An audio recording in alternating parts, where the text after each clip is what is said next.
భక్తి యోగంలోని ఈ అద్వేష్ట సర్వభూతానాం అనే మహామంత్రం అనేక మంది భక్తులను నిరంతరం రక్షిస్తూ ఉంటుందటండి.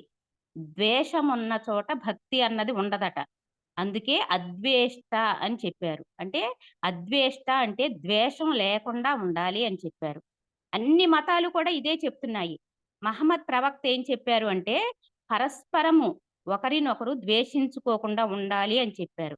అలాగే జీసస్ ఏం చెప్పారు అంటే, అందరూ దేవుని బిడ్డలే. ప్రతి ప్రాణి దేవుని బిడ్డే. కాబట్టి పరస్పరం ఒకరినొకరు ద్వేషించుకోకుండా ఉండాలి అని చెప్పారు. ఇంకా భగవద్గీతలో కృష్ణ పరమాత్మ ఏం చెప్పారు అంటే, ఏ భూతాన్ని ద్వేషించకూడదు. ఇక్కడ భూతము అంటే ఏంటి అంటే అండి, పుట్టిన ప్రతీదీ కూడా సకల చరాచరములు అని. ఈ సమస్త సృష్టిలో ఎవరైతే పరమాత్మను దర్శిస్తారో వారు ఏ ప్రాణిని, ఏ జీవిని కూడా ద్వేషించరు. ద్వేష భావము అనేది ముక్తికి విరోధి. ద్వేషము ముక్తికి శత్రువన్నమాట. ద్వేష రాహిత్యమే భగవంతునికి ప్రీతికరమైన పూజ. ద్వేషము లేకుండా ఉండటమే పరమాత్మకు ఉత్తమమైన ఆరాధన. అన్ని జీవులకు ఆధారం ఆ పరమాత్మే. కాబట్టి ఈ సృష్టిలో దేనిని ద్వేషించినా భగవంతుణ్ణి ద్వేషించినట్లే. అంటే ఈ పరమాత్మ సృష్టిలో ఏ జీవిని ద్వేషించినా ఆ భగవంతుణ్ణి ద్వేషించినట్లే. కాబట్టి భక్తులైన వారు ఎవ్వరూ కూడా ఎవ్వరిని ద్వేషించరు, ద్వేషించకూడదు. ద్వేషము, అసూయ అనేవి భక్తుడనే వారికి అసలు ఉండకూడదు అని చెప్తున్నారండి. ఇక్కడ ఒక చిన్న ఎగ్జాంపుల్ చెప్పుకుందాము. ఒకసారి దయానంద సరస్వతి స్వామి వారి మీద విష ప్రయోగం జరిగిందంటండి. దయానంద సరస్వతి స్వామి అంటే ఆర్య సమాజ స్థాపకులు. ఆయన గొప్ప ఆధ్యాత్మిక తత్వవేత్త. ఆయన ఆర్య సమాజాన్ని స్థాపించి ఆయన బోధనలతో ఎంతో మందిని చైతన్యవంతులుగా మార్చారట. ఆయన మీద ఒకసారి విష ప్రయోగం జరిగింది. పరిస్థితి చాలా ప్రమాదకరంగా ఉంటుంది. విషమంగా ఉంటుందన్నమాట. స్వాముల వారు అవసాన దశలో ఉంటారు. కళ్ళు తెరుస్తూ, మూస్తూ ఉంటారు. శరీరాన్ని వదిలేసే స్థితిలో ఉన్నారనమాట. ఎవరైనా కానీ మరణం సంభవించేటప్పుడు ఎంతో ఇబ్బంది పడుతూ ఉంటారట. శరీరంలో బంధించబడిన ఆత్మ శరీరం నుండి విడుదల అయ్యే సందర్భములో ఎంతో అవస్థ పడతారట. స్వామి ఆ పరిస్థితుల్లో ఉన్నారు. ఆ సమయంలో ఒక శిష్యుడు ఆ దయానంద సరస్వతి స్వామి దగ్గరకు ఆతృతగా పరిగెత్తుకుంటూ వచ్చి, గురువుగారు, నేరస్తుడు దొరికాడు. స్వామి, ఇంతటి ఘోరాన్ని చేసిన ఆ హంతకుడు తప్పించుకోలేకపోయాడు. ఆ దుష్టుడు దొరికాడు. అతన్ని స్తంభానికి కట్టేశాము. ఆ తాళ్లతో కట్టి బంధించాము. ఇంకా వాడసలు తప్పించుకోలేడు. వాడికి ఆ అపరాధికి ఏం శిక్ష విధించమంటారు గురువుగారు అని ఆ స్వామిని అడుగుతాడు ఆ శిష్యుడు వచ్చి గబగబా. కొన ఊపిరితో ఉన్న ఆ దయామయులైన దయానంద సరస్వతి స్వామి ఏమన్నారో చూడండి అసలు. నేను ఎవ్వరిని బంధించటానికి రాలేదు. నేను ఈ భూమి మీద జన్మ తీసుకున్నది ఎవ్వరిని, ఏ జీవిని బంధించటానికి కాదు. నేను ఏ ప్రాణిని బంధించటానికి ఈ జన్మ తీసుకోలేదు. బంధనాలలో చిక్కుకున్న వారిని ఆ బంధనాల నుండి విడిపించటానికి నేనొచ్చాను. ఈ భూమి మీద నేను జన్మ తీసుకున్నది ఎందుకు అంటే, బంధనాలలో చిక్కుకున్న వారిని ఆ బంధనాల నుండి విడిపించటానికి నేనొచ్చాను. ఈ భవబంధాలలో చిక్కుకొని అజ్ఞానంతో బంధింపబడి ఉన్న వారిని బంధ విముక్తుల్ని చేయటానికి ఈ భూమి మీద నేను జన్మ తీసుకున్నాను. అందుకని అతనికి ఏదైనా పారితోషికం ఇచ్చి వదిలేయండి అని చెప్పారట. స్వామి చూడండి, ఆయన ప్రాణం తీసిన వారిని కూడా ఆయనకి ఏ మాత్రం ద్వేషం లేదు. క్షమించేశారు. ఎంతటి దయామయులో చూడండి ఆయన దయానంద సరస్వతి స్వామి. ఎలాంటి సందర్భములోనైనా ద్వేషం లేకుండా క్షమాగుణం కలిగి ఉండాలి అని చెప్తున్నారండి. అద్వేష్ట సర్వభూతానాం అంటే అలా ఏ సమయంలోనైనా ద్వేషం లేకుండా ఉండాలి అని చెప్తున్నారు. అలాగే ఇప్పుడు రెండోది ఏంటి అంటే మైత్రః. మైత్రః అంటే అద్వేష్ట సర్వభూతానాం మైత్రః కరుణ ఏవచ మైత్రః. మిత్రస్య భావః మైత్రః. మిత్రుని భావం కలవాడే మైత్రుడు అని చెప్తున్నారు. మైత్రీ స్వభావం కలవాడు మైత్రుడు అని చెప్తున్నారు. ముఖ్యంగా ఈ సృష్టిలో మిత్రభావం కలవారు ఎవరు అంటే సూర్య భగవానుడు. అందుకే చూడండి, సూర్య నమస్కారాలలో మొట్టమొదటి మంత్రం ఏంటి అంటే ఓం మిత్రాయ నమః అని మనం యోగాలో సూర్య నమస్కారాలు చేసేటప్పుడు చెప్తారు. ఓం మిత్రాయ నమః అని మొదలుపెడతారు. ఎందుకంటే సూర్య భగవానుడు ప్రతిరోజు తన ప్రకాశాన్ని అందరికి సమానంగా విస్తరింపచేస్తాడు. సూర్య భగవానుడికి తమ, పరా భేదం ఉండదు. ఇది భారతదేశము, ఇది చైనా, ఇది పాకిస్తాను అని ఒక్కొక్క దేశానికి ఒక్కొక్క రకంగా స్వార్థంతో తన ప్రకాశాన్ని ప్రసరింపచేస్తూ ఉండరు. ఏ ప్రాంతమైనా, ఏ మతమైనా సమస్తాన్ని సమానంగా భావిస్తూ తన విధి నిర్వహణను సక్రమంగా నిర్వహిస్తూ ఉంటాడు సూర్య భగవానుడు. అందుకే ఆయనను ప్రత్యక్ష నారాయణుడు అంటారు. అదే విధంగా అనన్య భక్తులైన వారు తమ మైత్రీ భావాన్ని తన పరాభేదం లేకుండా అందరికీ సమానంగా పంచాలట. అందుకే మిత్రుడుగా భావిస్తూ స్నేహితులందరికీ ప్రేమను సమానంగా పంచుతారు. మంచి స్నేహితులు మనలో ఉన్న దోషాలను, లోపాలను కూడా అలవాట్లను, సరికాని అలవాట్లను మనకు తెలియచేసి, మనల్ని సరైన దిశగా, సరైన మార్గంలో నడిచేలాగా మన గుణాలను సరిచేయటానికి ప్రయత్నిస్తారంట. సరైన మిత్రులు. మిత్ ఆత్మభావం అపారంగా విస్తృతంగా విస్తరిస్తుందట మైత్రీ భావంతో. ఇప్పుడు సపోజ్ ఒక కుటుంబంలోని వారంతా స్నేహంగా, ఐకమత్యంగా ఒకరి పొరపాట్లను ఇంకొకరు సరిపెట్టుకుంటూ, అర్థం చేసుకుంటూ, మైత్రీ భావంతో ఉన్నారనుకోండి, ఆ కుటుంబ యజమాని, ఆ ఇంటి పెద్దకు ఎంతో ఆనందంగా ఉంటారు కదా! ఆ కుటుంబాన్ని చూస్తే మనకే ఎంతో గర్వంగా, ఎంతో తృప్తిగా, ఆనందంగా ఉంటాడు ఆ యజమాని. ఆ యజమాని. అలాగే ఈ విశ్వమే ఒక కుటుంబం. ఒక వసుదైక కుటుంబం. ఈ విశ్వం అనే కుటుంబానికి యజమాని ఎవరు అంటే ఆ పరమాత్మ, ఆ పరంధాముడు. ఈ సమస్త ప్రాణులు ఆయన కుటుంబంలోని సభ్యులు. కాబట్టి అన్ని ప్రాణులు కలిసిమెలిసి, అందరూ కలిసిమెలిసి ఉండాలి. మనకంటే తక్కువ వారి మీద కరుణ కలిగి ఉండాలి. స్నేహభావం కలిగి. అంటే ఆ పరమాత్మ అట్లా ఉంటే గనక ఆ పరమాత్మకి ఎంతో తృప్తి. అందరూ కలిసిమెలిసి ఉంటే. ఎంతో ఆనందం.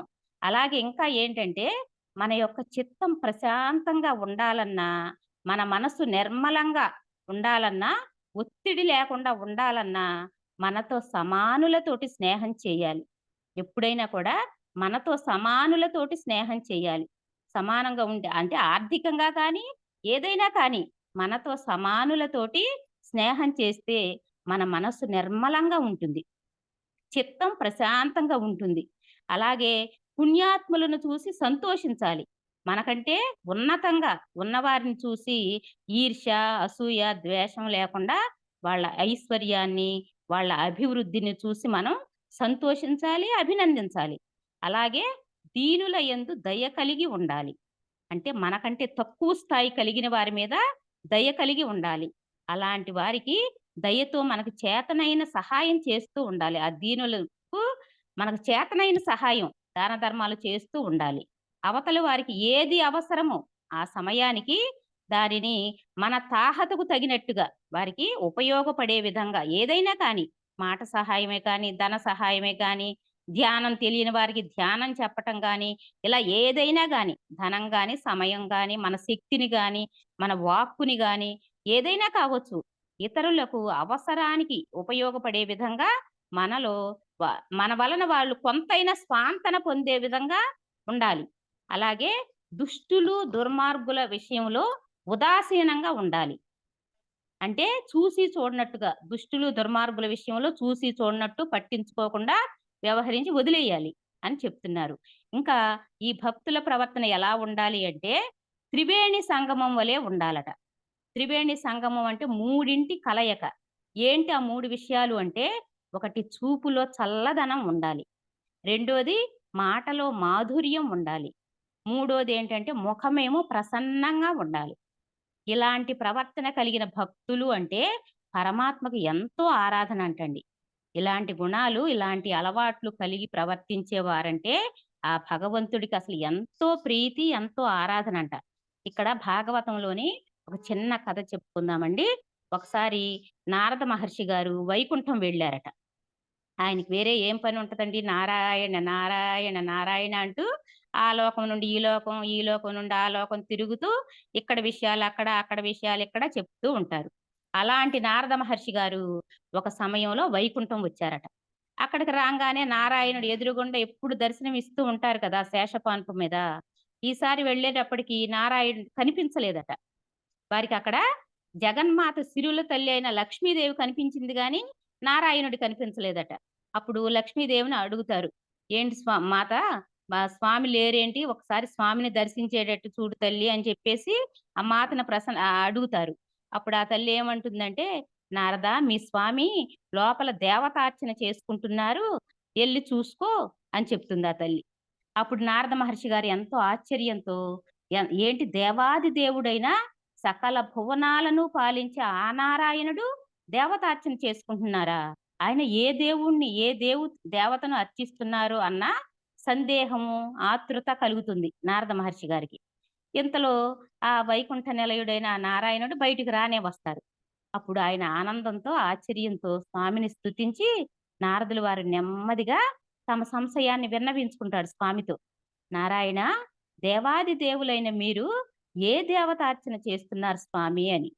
తన సందేహాన్ని అడుగుతాడు నారద మహర్షుల వారు. అప్పుడు స్వామి ఏమంటారంటే, "నీకు అడ్డమేముంది నారదా! నీవు ఎక్కడికైనా వెళ్ళగలవు గదా! లోపలికి వెళ్లి నువ్వే చూసుకో. నేను ఏ దేవతారాధన చేస్తున్నానో నువ్వే వెళ్లి చూడు" అంటారు. అప్పుడు నారద మహర్షి లోపలికి ప్రవేశించి అక్కడ చూస్తే, అక్కడ ఒక పెట్టె కనిపిస్తుందట. ఒక బాక్స్ లాంటిది. హడావుడిగా ఆతృతగా ఆ పెట్టెను తెరచి చూస్తారు నారద మహర్షి గారు.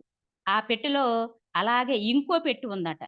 దాన్ని తెరిచి చూస్తే దాంట్లో ఇంకొక పెట్టి అలా ఒక దాంట్లో ఒకటి, ఒక దాంట్లో ఒకటి పద్నా మొత్తం 14 పెట్టెలున్నాయట. కృష్ణయ్య బొజ్జలో గనక 14 భువన భాండాలు ఉన్నట్టు.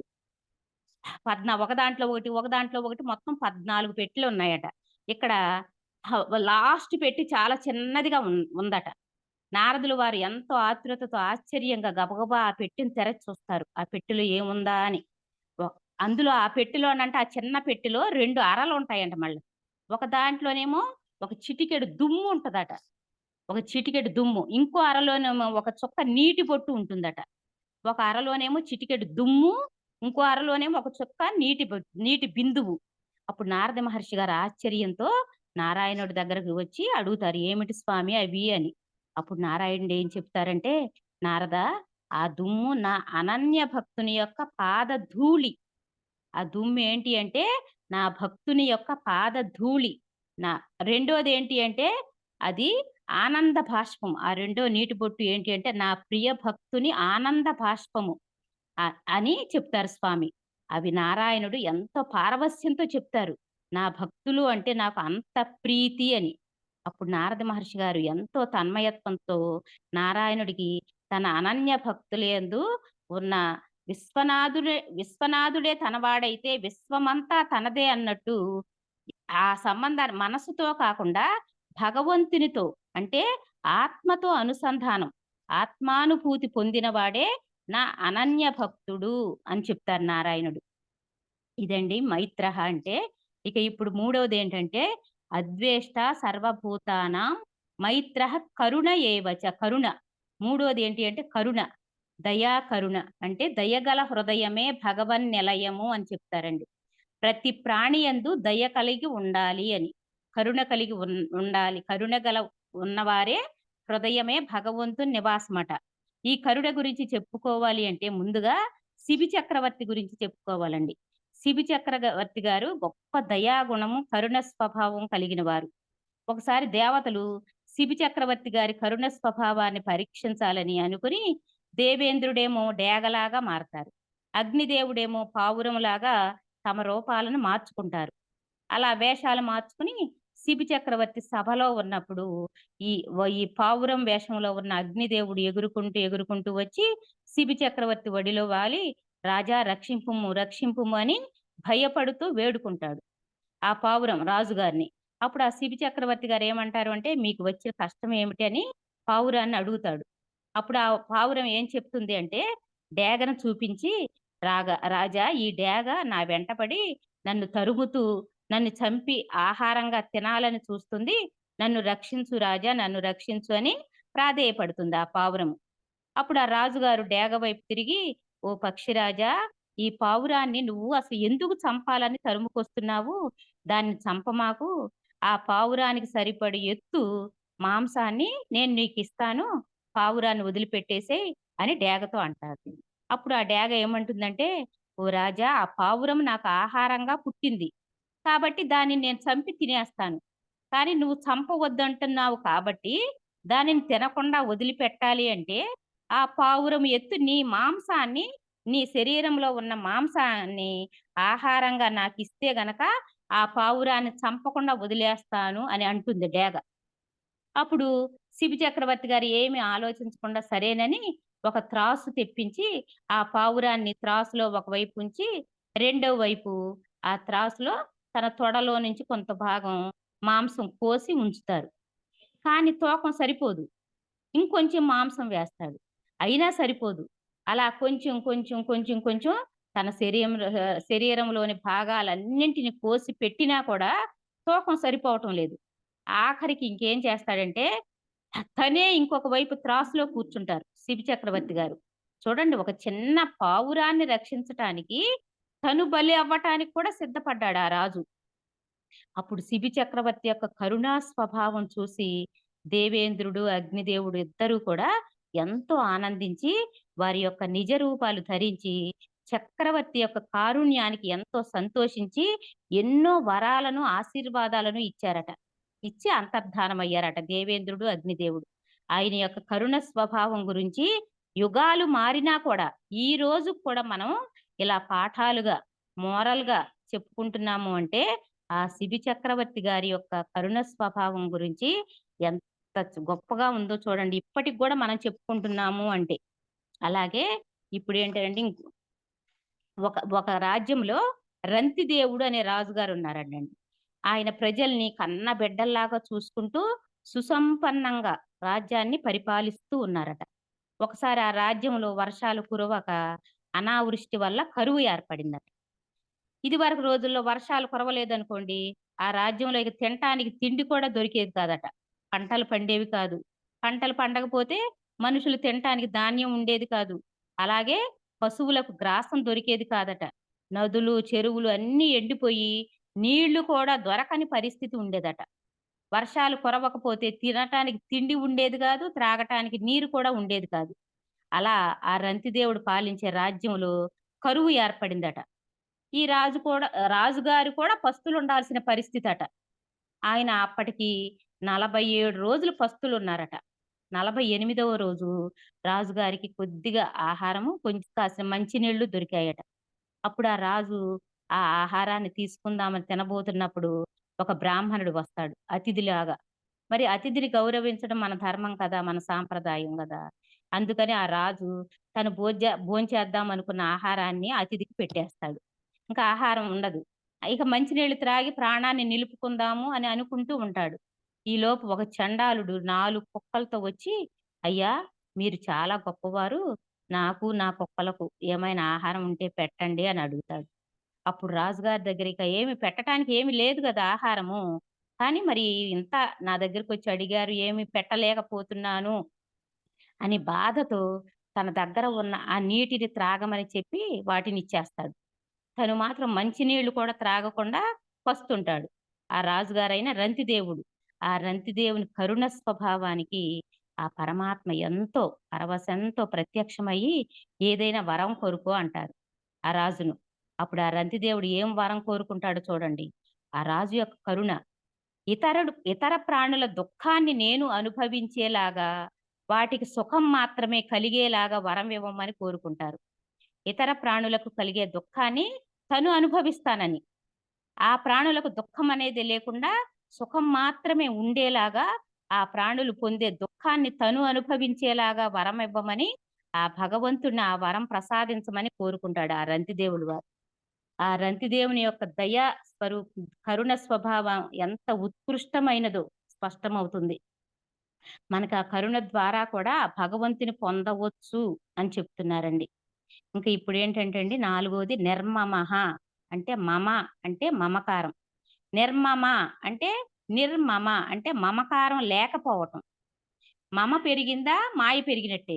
మమకారం అనే వలలో తగులుకున్నాము అంటే మాయలో చిక్కుకున్నాము అంటే ఇక మనము ముందుకు వెళ్ళలేము. ఉన్నత స్థితికి వెళ్ళలేము. మమ తగ్గిందా మాయ తగ్గినట్లే. మమ అంటే ఏంటంటే మమకారం. మమ అనే 2 అక్షరాల్లోనే బంధం ఉన్నది. నమమ అనే 3 అక్షరాలలో ముక్తి ఉందటండి.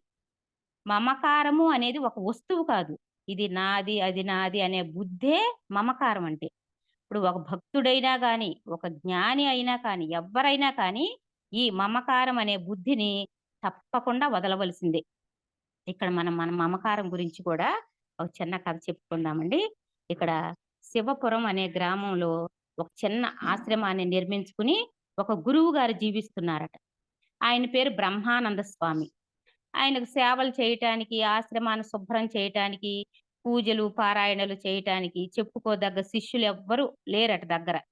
ఆయన దగ్గర అందువలన ఆ పనులు అంటే ఆశ్రమాన్ని శుభ్రం చేసుకోవటం, ఆ పూజా కార్యక్రమాలు ఇలాంటి పనులన్నీ కూడా స్వయంగా ఒంటరిగా ఒక్కరే చేసుకుంటూ ఉండేవారట. ఊరి ప్రజలు మధ్య మధ్యలో అప్పుడప్పుడు వచ్చి వారి సందేహాలను సమాధానాలు పొందుతూ ఉండేవారు. ఈ స్వామి దగ్గరికొచ్చి తమకున్న సమస్యల్ని, సందేహాల్ని అడిగి సమాధానాలు పొందుతూ ఉండేవారు. ఆ గ్రామంలోనే శివయ్య అనే ఒక గృహస్థుడు ప్రతిరోజు ఆశ్రమానికొచ్చి స్వామిని దర్శించుకొని వెళుతూ ఉండేవాడట. ఒకరోజు ఈ శివయ్య గురువుగారితో ఏమంటాడంటే, "స్వామి, నా భార్య మరణించింది. నాకు ఒక కొడుకు ఉన్నాడు. వాడిప్పుడు ఎంఏ చివరి సంవత్సరం చదువుతున్నాడు. వాడి చదువు పూర్తి కాగానే వాడికి వివాహం చేసి, వాడిని ఒక ఇంటివాడిని చేసి, తర్వాత నేను ఆశ్రమానికి వచ్చి ఆత్మజ్ఞానాన్ని పొందుతూ, మీకు సేవ చేసుకుంటూ, నా జీవితాన్ని ధన్యం చేసుకుంటాను స్వామి. నేను కన్నవారిని ఒక ఇంటివాడిని చేయటం నా బాధ్యత కదా! నా కర్తవ్యాన్ని నిర్వర్తించి, తరువాత ఆశ్రమం జీవితం గడుపుతూ, నా జన్మను సార్థకం చేసుకుంటాను స్వామి" అని చెప్తాడు ఆ శివయ్య. తరువాత కొన్ని రోజులకు కాలం ఎంతలో తిరిగొస్తుందండి. కొడుకు చదువు అయిపోయింది. మంచిగా వివాహం కూడా చేసేస్తాడు. కొడుకు వివాహం అయిపోయిన తరువాత కూడా ఆశ్రమానికి వెళ్ళడు. అప్పుడు ఆ గురువుగారు శివయ్యని పిలిపించి, "ఏం నాయనా, కుమారుడి వివాహం అయిపోయిన తర్వాత కూడా ఆశ్రమానికి రావట్లేదు. ఆశ్రమానికి వస్తానని చెప్పావు కదా! మరి వివాహం అయిపోయింది కదా! ఇప్పుడు ఆశ్రమానికి రమ్మని" అడుగుతారు గురువుగారు. అప్పుడు శివయ్య అంటాడు, "నా కొడుక్కి వివాహం అయింది. వాడికి ఒక బిడ్డ పుట్టే వరకు ఈ కుటుంబ బాధ్యత నాదే కదా! కూతురికైతే వివాహం అయ్యే వరకే తల్లిదండ్రుల బాధ్యత అంట. కొడుక్కైతే ఒక బిడ్డ పుట్టే వరకు తల్లిదండ్రుల బాధ్యత ఉంటుందట" అని పూర్వం చెప్పేవారు. ఈ రోజుల్లో అయితే ఎవరి ఏ పిల్లలైనా కానీ మనం మనం పెంచాల్సిందేనండి చిన్న పిల్లలప్పుడు. అందరికీ కాదులెండి కొంతమందికి. అందుకని శివయ్య కొడుక్కి సంతానం కలిగిన తరువాత మనవడిని చూసి, "అప్పుడు మీ దగ్గరకు వస్తాను స్వామి, వచ్చి మీ సేవ చేసుకుంటాను" అని చెప్తాడు. కొన్ని రోజులకు ఆ ముచ్చట కూడా తీరిపోయింది. మనవడు పుట్టాడు. వాడిని చూసిన తర్వాత కూడా వెళ్ళడు ఆశ్రమానికి. అప్పుడు స్వాముల వారే, "ఏంటి శివయ్య, ఇప్పుడైనా ఆశ్రమానికి వస్తావా?" అని అడుగుతారు గురువుగారు. చూడండి దానికి శివయ్య ఏం చెప్తాడు అంటే, "స్వామి, నా మనవడు ఇప్పుడే కదా పుట్టాడు. కొద్ది రోజులే అయింది. ఇప్పుడిప్పుడే బోసినవ్వులు నవ్వుతూ ఎంతో ముద్దొస్తున్నాడు. వాడు వచ్చి రాని మాటలు, వాడి ముద్దు ముచ్చట కొద్ది రోజులు చూసిన తర్వాత వస్తాను స్వామి" అని చెప్తాడు శివయ్య. ఇంకా మనవడి మీద వల్లమాలిన ప్రేమ, మమకారం బాగా పెంచేసుకుంటాడు. అలా ప్రేమ పెంచుకోవటం వలన ఆ పిల్లవాడు కూడా ప్రతిదానికి తాత, తాత అంటూ ఎక్కువ శివయ్య దగ్గరే ఉంటూ ఉంటాడు. శివయ్య వాడిని ఆ మనవడిని వదిలి ఉండేవాడు కాదు. స్వామి మళ్ళీ అడుగుతాడు, "ఏంటి అసలు ఆశ్రమానికి వస్తావా? రావా?" అని. గురువుగారు శివయ్య అప్పుడు దానికేం జెప్తాడు అంటే, "స్వామి, వాడసలు నేను లేనిదే ఉండలేకపోతున్నాడు నా మనవడు. నేను మీ దగ్గరకి వచ్చేస్తే వాడు బెంగ పెట్టేసుకుంటాడు. అందుకని నా మనవడు పెరిగి పెద్దవాడయ్యాక వాడి వివాహం చేసిన తర్వాత తప్పకుండా వస్తాను స్వామి" అని చెప్తాడు శివయ్య. వయస్సు మన కోసం పెరగకుండా ఉండదు గదండీ! ఆగదు గదా వయస్సు. కాలచక్రం తిరిగిపోతూ ఉంటుంది. కొంతకాలానికి శివయ్య మరణిస్తాడు. మరణం ఎప్పుడు ఎవరిని ఏ సమయంలో కబళిస్తుందో తెలీదు కదా! వాన రాకడా, ప్రాణం పోకడా ఎవ్వరికీ తెలీదట. అలాగే శివయ్య మరణించాడు. ఆ కుటుంబం మీద మమకారం తీరకపోవటం వల్ల ఈ శివయ్య తర్వాతి జన్మలో ఆ ఇంట్లోనే కుక్కగా పుడతాడు. మమకారం వదులుకోలేక ఆ ఇంట్లోనే కుక్క జన్మ తీసుకుంటాడట. ప్రతి జన్మలోనూ పురోగమనమే గాని మనకు తిరోగమనం ఉండదు అని మనం తెలుసుకుంటున్నాము. కానీ మితిమీరిన మమకారం పెంచుకుంటే అలాగే జన్మ తీసుకుంటారటండి. మనకి భాగవతంలో జడభరతుని వృత్తాంతం కూడా ఉంటుంది. అలాగే ఈ శివయ్య కూడా కుక్కలాగా పుట్టి ఆ ఇంటికి, ఆ ఇంటిలోని వాళ్ళకి విశ్వాసంతో కాపలా కాస్తూ ఉంటాడు. ఒకసారి ఆ గురువుగారిని ఆ ఇంట్లో వాళ్ళు ఆహ్వానిస్తే స్వాముల వారు వాళ్ళ ఇంటికి వెళతారు. అక్కడ కాపలా కాస్తూ ఉన్న ఆ కుక్కను చూసి దివ్య దృష్టి గల ఆ స్వామికి ఆశ్చర్యం కలిగి కుక్కకు మాట్లాడే శక్తినిచ్చి "నువ్వెవరో నీకు తెలుసా?" అని అడుగుతారు స్వామి ఆ కుక్కను. అప్పుడు ఆ కుక్క ఏం చెప్తుందంటే, "నాకెందుకు తెలీదు. నేను ఈ ఇంటికి యజమానిని" అని చెప్తుంది ఆ కుక్క. అప్పుడు గురువుగారంటారు, "నువ్వు నాకేం చెప్పావో గుర్తుందా నీకు?" అంటారు. అప్పుడు కుక్క అంటుంది, "స్వామి, నేనిప్పుడు ఈ ఇంటికి కాపలా కాస్తున్నాను. నేను గనక ఈ ఇంటిని జాగ్రత్తగా కాపలా కాయకపోతే, ఇంట్లో దొంగల పడి దొరికిందంతా దోచుకుపోతారు. నా కుటుంబం రోడ్డున పడిపోతుంది. కాబట్టి ఇప్పుడు నేను రాలేను స్వామి" అని అంటుంది ఆ కుక్క. కొన్ని రోజులకు ఆ కుక్క కూడా మరణించి, ఇంకా మమకారం తీరక ఎద్దుగా జన్మించి ఆ ఇంట్లోనే పుడుతుంది. ఒకరోజు ఆ ఇంట్లో ఉంటుందనమాట. ఒకరోజు మరలా ఈ గురువుగారు ఆ ఎద్దును చూడటం జరుగుతుంది. చూసి విషయం అంతా స్వామి గ్రహించి, ఆ ఎద్దుకు కూడా మాట్లాడే శక్తినిచ్చి, "ఆశ్రమానికి ఇప్పుడైనా వస్తావా?" అని అడుగుతారు. అప్పటికి కూడా ఆ ఎద్దు ఏమంటుందో చూడండి. "స్వామి, నేను సంపాదించిన ఆస్తంతా వీరు పోగొట్టుకుని చివరికిప్పుడు వ్యవసాయం చేసుకుంటున్నారు. వారు వ్యవసాయం చేసుకోవటానికి నాతో పాటు ఇంకో ఎద్దు కావాలి కదా! ఆ ఇంకో ఎద్దు ఉంది. కానీ ఆ ఎద్దు చాలా సోమరిది. నేను జతగా ఉన్న ఎద్దు చాలా సోమరిది. నేను పని చేస్తేనే అది పని చేస్తుంది. నేను లేకపోతే అది పని చేయదు. కాబట్టి నేను లేకపోతే నా కుటుంబంలోని వారికి తినటానికి తిండి కూడా ఉండదు. అందుచేత ఇప్పుడు నేను రాలేను స్వామి" అని చెప్తుంది ఆ ఎద్దు.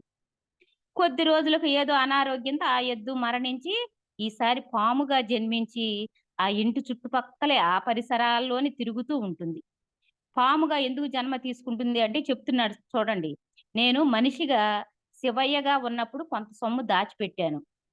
ఆ రోజుల్లో ధనం దాచుకోవాలంటే బ్యాంకులు, ఈ ఇనప బీరువాలు అవి ఉండేవి కాదు కదండీ! అందుకని భూమిలో దాచిపెట్టుకునేవారట. అలాగే శివయ్య కూడా ఈ భూమిలో ధనం దాచిపెట్టాడు. ఎద్దుగా ఉన్నప్పుడేమో వ్యవసాయం చేసుకొని కాస్త సంపాదించుకుని తిండికి, బట్టకు లోటు లేకుండా ఉంటారని అనుకున్నాడు ఆ కుటుంబం వారు. కానీ ఇప్పుడు వ్యవసాయంలో నష్టం వచ్చి ఇంకా పేదవారైపోయారు. అందుకని ఇప్పుడు ఈ భూమిలో దాచిపెట్టిన సొమ్ము, ఈ సొమ్ము కూడా ఎక్కడ పోతుందోనని కాపలా కాస్తున్నాను అని చెప్తుంది ఆ పాము. తరువాత ఒకరోజు ఈ మనవడు ఉన్నాడే, ఈ శివయ్య మనవడు. పుట్టినాక పెళ్ళైనాక వస్తానని చెప్పాడు గదా! ఆ మనవడు ఈ పాముని చూస్తాడు. పాముని చూసి భయపడి ఒక పెద్ద దుడ్డు కర్ర తీసుకొచ్చి కొట్టి, కొట్టి, కొట్టి చంపి అవతల దూరంగా విసిరేస్తాడు ఆ పాముని. చూసారా? ఆ మమకారం వల్ల ఈ శివయ్య ఉన్నతమైన మానవ జన్మ నుండి నీచమైన పాము జన్మ వరకు దిగజారిపోయాడు. 8:45 అయిందండి. ఎప్పటి వరకు చెప్పొచ్చంటారండి? 9 వరకు చెప్పండి. ఓకే అండి. అయిపోవచ్చింది. చివరికి తను ఏ మనవడి మీదైతే మమకారం పెంచుకున్నాడో, ఆ మనవడి చేతిలోనే నలిగి, నలిగి చనిపోవలసి వచ్చింది.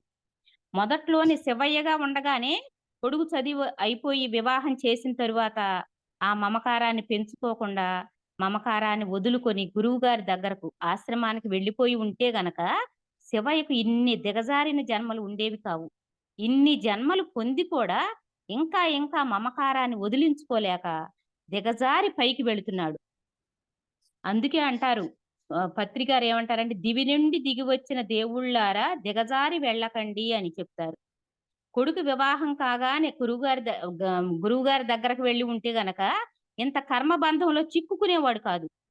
ఇంకా గురువుగారి దగ్గర ఎంతో ఆత్మ జ్ఞానాన్ని పొంది ఉన్నతంగా ఎదిగేవాడు. జన్మ ధన్యమయ్యేది. జన్మను సార్థకం చేసుకునేవాడు. అందువల్ల భక్తులైనా గాని, జ్ఞానులైనా గాని, ఎవ్వరైనా కానీ మమకారాన్ని తగ్గించుకోవాలి. మరి సంసారంలోనే నిర్వాణం అని చెప్తున్నారు. అంటే ఏంటి అంటే సంసారంలోనే ఉండాలి. కానీ అన్నింటి బుద్ధ భగవానుడు చెప్పినట్టు అన్నింటిని వదిలేసి బుద్ధ భగవానుడికి మళ్ళీ ఎక్కడికో వెళ్ళాల్సిన అవసరం లేదండి. అన్నింటిలో ఉండాలి. అంటించుకోకుండా ఉండాలి. మన బాధ్యతలు సక్రమంగా నిర్వర్తిస్తూ సత్కర్మలు చేస్తూ ఉండాలి. భగవద్గీతలో కృష్ణ పరమాత్మ అదే చెప్పారు. ఎవరికి నిర్దేశించిన కర్తవ్యాన్ని, కర్మలను ఫలాపేక్ష లేకుండా సక్రమంగా నిర్వర్తించాలి అని. మన కర్తవ్యాన్ని ఎప్పుడు కూడా విస్మరించకూడదు. కానీ కర్తృత్వ భావం లేకుండా చేయాలి. అందుకే కర్ ఇక్కడ ఏంటంటే కర్తవ్యము మరువకుంటే పరమాత్మ మెచ్చును అని చెప్తారండి. అలా బాధ్యతలను నిర్వర్తిస్తూ కూడా మమకారానికి దూరంగా ఉంటూ సాధ్యమైనంత వరకు అన్నింటినీ నాది నాది అంటూ తగిలించుకోకుండా డిటాచ్‌మెంట్‌తో ఉండాలి. అంటే పద్మపత్రమివాంభస అంటూ ఆ భగవంతునికి సర్వస్వ శరణాగతి చెయ్యాలి. భక్తుడి మమకారం అంతా కూడా భగవంతుని పైనే ఉండాలి. అంతేగాని అశాశ్వతమైన ఈ ప్రాపంచిక సంపదల పైన, బంధాల మీద ఉండకూడదు. అనన్య భక్తులైన వారు ఈ మమకారాన్ని కూడా వదులుకోవాలి. అందుకే నిర్మమ అని చెప్పారండి కృష్ణ పరమాత్మ. అలాగే ఇప్పుడు నిరహంకారః అద్వేష్ట సర్వభూతానాం మైత్రః కరుణ ఏవచ నిర్మమో నిరహంకారః. ఇప్పుడు నిరహంకారః అహంకార రాహిత్యం అన్నమాట. అహంకారం లేకుండా ఉండాలి. అనన్య భక్తులైన వారికి అహంకారం ఉండకూడదు. ఈ సమస్త సృష్టిని సృష్టించింది ఆ పరమాత్మే అని తెలుసుకున్నప్పుడు సమస్తానికి సృష్టికర్త ఆ భగవంతుడే. చేసేది, చేయించేది అన్నీ పరమాత్మే అయినప్పుడు ఇంకా అహంకారానికి చోటెక్కడుంటుందండి? ఉండదు. అహం అంటే భగవంతుడు ఉండడు. అహం ఉంటే గనక భగవంతుడు ఉండడు. జీవభావం ఉంటే బ్రహ్మభావం ఉండదు. బ్రహ్మభావం ఉంటే జీవభావం లేదు. అహంకారము మరియు భగవంతుడు ఒక చోట ఉండరు. వెలుగులో ఎలాగైతే చీకటి ఉండదో అలాగే భగ్ భగవత్ భగవద్భావముతో ఉన్న చోట అహంకారం ఉండదు. అలా భోజరాజు గారు ఒకసారి తన సభలో ఉన్న పండితుడిని ఒక ప్రశ్న అడిగారట. ఏమంటే భగవంతుని సన్నిధికి పోగలిగిన వారెవరు అని అడిగారట. భగవంతుని సన్నిధికి పోగలిగిన వారెవరు అని. దానికి సమాధానంగా అక్కడున్న వారు కొందరేమో నిష్కామ కర్మ అని, నిష్కామ కర్మ వల్లే అని కొంతమంది చెప్పారట. కొందరేమో భక్తి చేత భగవంతుని సన్నిధికి చేరుకుంటారు అని చెప్తారు. కొందరేమో యోగం వల్ల అని, ఇంకా అట్లా ఎవరికి నచ్చినట్టు ఆళ్ళు చెప్తారు. కొందరేమో జ్ఞానం వలన అని, ఇలా రకరకాలుగా ఎవరికి తెలిసినట్టు వారు చెప్తారు. కానీ ఇంతలో కాళిదాసు మహాకవి లేసి, "నేను పోతే పోతాను" అని అన్నారట. అక్కడ పండితులందరూ పక్కున నవ్వారట హేళనగా. ఎందుకంటే, "మేమేమో భగవంతుని దగ్గరికి వెళ్ళం కానీ, నువ్వైతే వెళతావా" అని. ఎందుకంటే, "నేను పోతే పోతాను" అని అన్నారు కదా కాళిదాసు గారు. అప్పుడు మహారాజు గారు అడుగుతారు కాళిదాసుని ఏంటని చెప్పమని. అప్పుడు మహారాజా, "నేను అనే అహంకారం పోతే ఎవ్వరైనా కానీ భగవంతుని సన్నిధికి చేరుకోవచ్చు" అని చెప్తారు. అప్పుడు భోజి మహారాజు గారు, అక్కడ ఉన్న పండితులు అందరూ కూడా ఎంతో అభినందించారట కాళిదాసు గారిని. ఎంతటి వారికైనా నేను అనే అహంకారం పోతేనే ముక్తికి మార్గం దొరుకుతుంది అని చెప్తున్నారండి. ఓకే అండి. నాకు ఈ అవకాశం ఇచ్చిన లక్ష్మీ మేడం గారికి అందరికీ కూడా పేరు పేరున ధన్యవాదాలండి. ఇంతవరకు ఈ జూమ్ సెక్షన్‌లో ఉన్న మీ అందరికీ కూడా పేరు పేరున ధన్యవాదాలండి. ఓం శాంతి శాంతి శాంతిః. లోకా సమస్తా సుఖినో భవంతు. లోకా సమస్తా సుఖినో భవంతు. లోకా సమస్తా సుఖినో భవంతు. సర్వం శ్రీ సద్గురు చరణారవిందార్పణమస్తు. ఓకే అండి. థ్యాంక్ యూ అండి. ఏమ్మా?